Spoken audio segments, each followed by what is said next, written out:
Hello everyone and welcome back to another Budget 101. My name's Nintendo and with me is always the lovable I will the boat. Yeah, there we go. So guys, recently we just finished off the Ambassadors Tournament, which Io was in, and I had like 1,000 Zenny on you to win this thing. I heard somebody also bet $5 on me, and I'm very flattered. I'm sorry, your $5 is gone.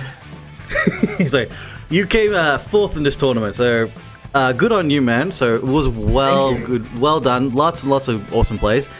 Shout out to Zenata who won that one, if I'm correct. That's right. And second was Pro Circuit Scrub. That's and then it. Third was Freddy Babes. So I pretty much lost like both my matches, but I put up a good fight. So if you guys, go ahead and watch that VOD. Horrible Chop and Team Gung-Ho, they commentate. So it's great. yeah, the commentary was awesome. It was lovely. It was great. You can catch the replays, I think, on the Twitch channel on Play Teppen, so you'll be able to catch it there. But today we are going to go with our next budget deck, guys, for you guys, which is the Lone Warrior from the Street Fighter universe. Shout out to the man, the sexy beast, Ryu. Sexy beast Ryu. I still enjoy Hot Ryu from Street Fighter V with the beard and everything. Oh yeah. Hot Ryu, man, hot Ryu. Alright, so let's start with this. But this is the budget version of Ryu. Ryu is currently the #1 deck right now, guys. You see it so much when climbing and even in Champions. To this point, I hate fighting it now. I'm just so sad. I just don't like it. Ryu's good at what he does. Ryu's good at what he does, I just hate fighting it, so I think maybe if we go over this, maybe I'll learn a couple extra things that I should do with fighting it. But anyway, so let's start things off. First card on the agenda we have is... would you like to go in depth on Ryu, actually, out of curiosity, before we can start that? Say again? Did you talk about it? Yes, Ryu himself. Okay, sure. So Ryu is the OG, and what I mean by that, he's the original character of Teppen, because Teppen started out with 8 characters. Ryu's the first one to have had the whole idea of negging your opponent, and what I mean by that is taking away the resources for, pretty much little to no cost. I'm kind of exaggerating a bit, but a lot of the cards that Ryu plays, they usually allow him to have, a unit and then take out an opponent's unit, so you're always one up ahead. Yep. That's what Ryu excels at. And then when Teppen releases more and more cards, you see new archetypes that follow the same pattern, where you get to play units and then minus your opponent and then stay up. Shinku Hadouken is definitely one of the more powerful hero arts, because it is 18 AP, which is pretty decent cost. And then you get to snipe a unit on board for 7 damage. Yeah, this is a very, very powerful hero art. It is basically the one that everyone uses. I mean, his other two... The second one is alright. I remember seeing that quite used a bit back in Season 2 or 3. And then the third one, which gives combo, is just... It's not exactly great. I mean, there are units that just do have combo, so why would you bother? So whatever. Unless they buff that and actually give like bonus points with the combo, then it's worthwhile. Then it's something to look into. All right, let's start off with now with this budget 101 for Ryu. If you're looking to play Ryu and you definitely want to climb, I would definitely suggest playing Ryu. Learning the cards is a good way to go for, and it is not easy to play, because you gotta, I think the best way is you gotta really understand when to play cards. Correct. Timing is crucial with a Ryu deck specifically. Mm-hmm. Alright, let's start off this. So the first card on the agenda is Grizzled Veteran. Yep. So with Grizzled Veteran, that card is a card that's scaled. A lot of people didn't know how they felt about it at first, because it is one of the newer cards from the Devil's Awaken. Some cards that we're already familiar with are cards like Spread Shot. Spread Shot is a 2 MP action that deals 3 damage randomly, right? Yep. Grizzled Veteran, you can scale that by triggering growth, which will have a lot of growth cards in our deck. And then that way we can, at worst case scenario, make Grizzled Veteran into a spread shot, for example. But what's nice is because of the scaling and then the MP cost staying the same, you can also make it just as strong as a Dragon's Lord Judgment, which is a 12 split or more. Yeah, this has no cap on us. He just keeps going up and up and up. Right. This, yeah, Grizzled Veteran, definitely a really nice card to use. Awesome artwork as well. True that. Billy Cohen, right? Billy, that's it. Shout out to some Resident Evil there. Alright, next on the agenda is the lovable from the beginning since I started playing this, Mr. Guy. Guy. I really like that card, and he hasn't really fallen off in any season. No, he hasn't. So, and Ryu definitely still plays him to this day, and that's mostly because of his 2/5 body. 2/5 stats is really good for, you know, a 3 MP cost unit.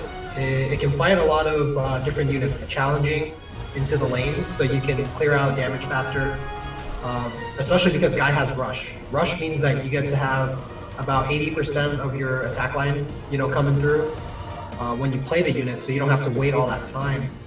Yeah, you get straight to challenging that unit, putting it on the clock. Yep, that's right. It's a very effective card. It's become a staple. I don't see like a Ryu deck where I don't see Guy. So he's been there since core, so from the beginning. So it's definitely a very solid card to go with. Next on is one of the newer additions from Devil's Awakening, Hellbat. Hellbat, that card, I have a lot of peers say like it's, I don't know why it's in the game, like it's so good, things like that.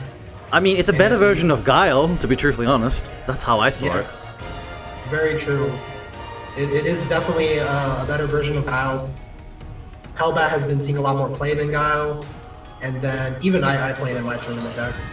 It's just a really great card because you have a 3-mana unit, which is really important. That's kind of like Teppen's version of a 1 MP or 1-mana, you know, unit creature in another card game.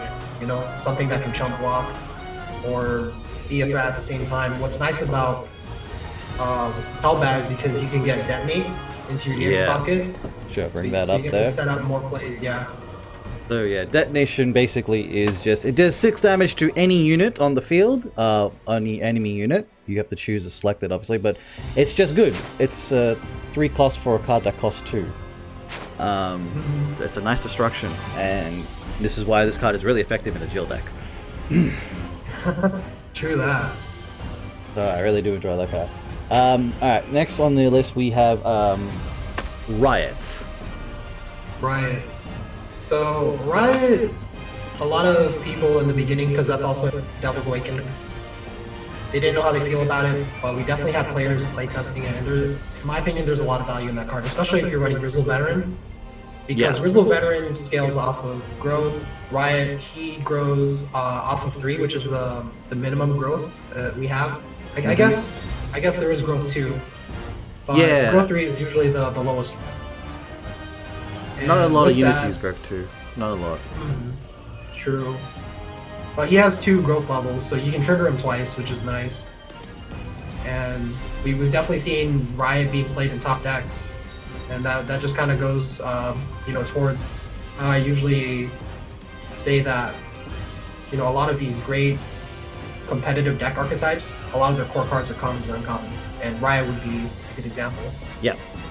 That's definitely a good choice. It's nice. It's 3 growth. Yeah, what level? Growth 3 and gains. It just gains +1 and +1 attack. So, combo it with another card. You know, you could potentially get the level 3 growth off in one go if you combo it with a level 6 drop. So, you just will have to work on your plays and you set it up right. So it's good for its cost. Next we have is the Vengeance card. So with Vengeance, this one is actually a spicy one because I couldn't really find too much room in the deck. You know, what can I add that would give a lot of value for a budget deck? And Vengeance is a great 1x because it's pretty low mana MP cost. You know, it's 3. Yep. and it only requires you to explore once, which we have. Let's see, We have 8 explore units in the deck, so it's not too hard to get off. And you'll have the 5 damage go onto like an enemy unit for 3 MP. That seems pretty fair for a 1x. Yeah, for one explore count, I like it, just to deal 5 damage. Like, it definitely comes in handy. It's a nice addition there, business and defense. Next up, we have, one of my favorite cards. When I first started playing this game, Lagicirus. Yes. Lagicirus. That card, I like it better than the next card, which is, it's actually 2 cards down. I call it Agna. Agna Couture. I don't know how to pronounce it. I thought it was Akinator or some shit like that, but whatever. Agnator. Aginator, yeah. That card. That one. So they effectively do this similar things, but not exactly. What I really like about Machia is that he has a 2/5 body and he does the split damage. Yeah. For 4 MP, you're not going to see that much, variance in value or a different card that does the same job. Machia actually does the job the best. Yeah, it's nice just to get that 3 split monk. If they got 1 unit, 3 direct to a unit. So it's nice, stable, solid card.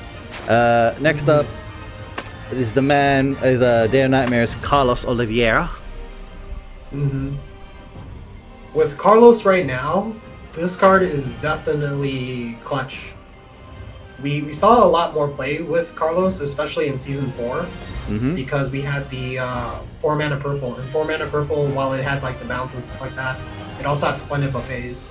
Yeah. So in that meta, and then continuing on to this meta, we have a lot of direct damage cards to deal damage to, the enemy board. Having Carlos Oliveira as a 3/5 unit with, that's a pretty decent status.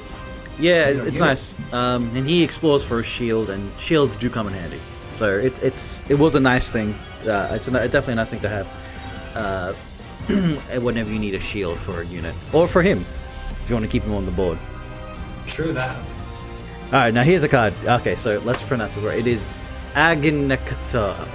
I don't know how to pronounce this thing. I wouldn't be able to do it either. We'll just call it Agnan.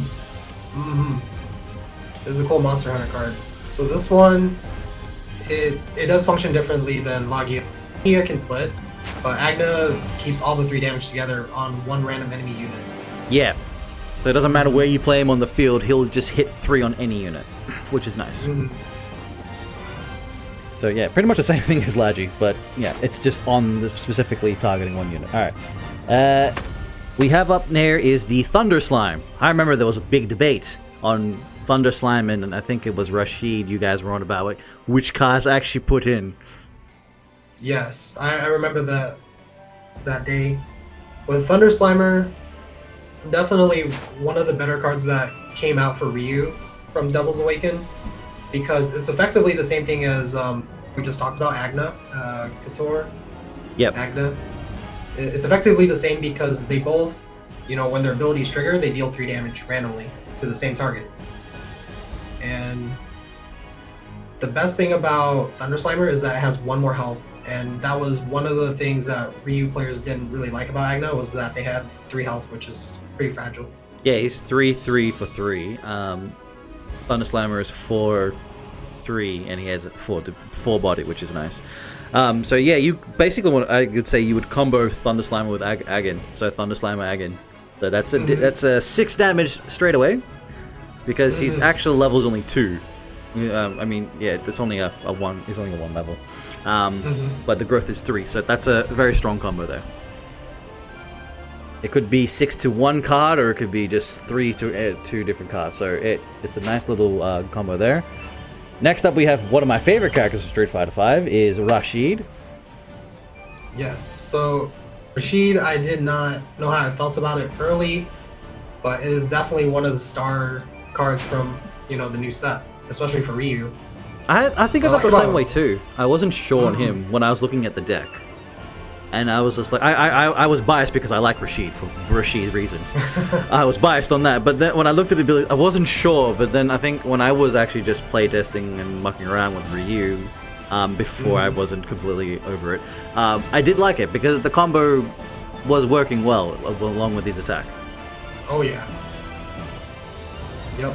Definitely the combo is what's really great because Ryu did not have that before, and that just, you know, once Ryu got a hold of Rashid, it showed that Ryu had now a new way to deal damage and push damage. That's actually one of the weaknesses with Ryu. Ryu is really good at board clearing and keeping the board in check.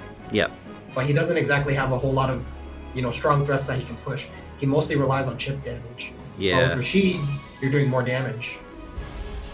Correct me if I'm wrong, but if you actually increase Rashid's attack, the level 2 damage will actually inflict what his attack stats is, or just 2? That is correct. Yeah. That's what I was thinking. That's what I was thinking before, because I tried to do this with Rathalos, which is with the +2. Because that's what I was thinking, like, if I buff Rashid and then I get a combo going, I can deal out 4 damage, or stuff like that. That's pretty gross. I didn't even think of that. I want to build that now. That's what I was trying before. Because yeah, well, the +2 for Rathalos, no one's using it. And that's why I thought, okay, maybe if I can try and run a deck that can help the +2 with Rashid and combo, but you got to make sure you get it all in the one succession. You want to get that right. But I couldn't get it, so I don't know. I guess it needs more playtesting and more look into builds. But yeah, but that's. I like the idea though. Yeah. You can deal 5 damage just for playing cards. Exactly. Yeah. So I don't know what to best go. If either it has to be a combo, a dual, or a single red deck. Still not sure on that one. I'd probably do a dual color because after playing in the tournament, I've noticed that Seal is just too good. Something you can't pass up on. Yeah, it's so good. I always found out that Seal is his greatest weakness, and he must now combat it. It's basically kryptonite at this point. It's kryptonite to Iowa, so get your seals ready. And the final card for this budget, Zaku. Zaku, yes. So Zaku, you're not gonna find a 210 body in many places. So with Zaku, that's just very powerful. And as we said before, combo helps push damage. That's what Zaku does. He gives you a combo that allows you to give combo to one of your units for just 1 MP. It is really nice. That, 210 body is just too good to pass up. A nice tanky boy, yeah, and you get the combo. I was curious why the Zaku was in here, but okay, now that you explained it, yeah, just to get that free combo, and he's a 210. He can, I guess, help tank against Ryu, so against the mirror matchup. So that's always nice. Alright, so that's your budget version of Ryu, guys. I hope you like that. If you want to get into playing some Ryu, this is a good way to start. Each of these cards can easily be picked up in any of the packs. There's nothing special here that's overly cost. Each of these cards, I'm pretty sure, even cost 50 souls to craft. So nothing expensive here. But moving on. Okay, actually, you know what? Before we do that, let us say thanks for watching. And then we'll transition over into the other deck. So thank you for watching, guys. We'll then move into the next non-budget version of this deck. So I hope you guys leave a comment, let us know what you guys think.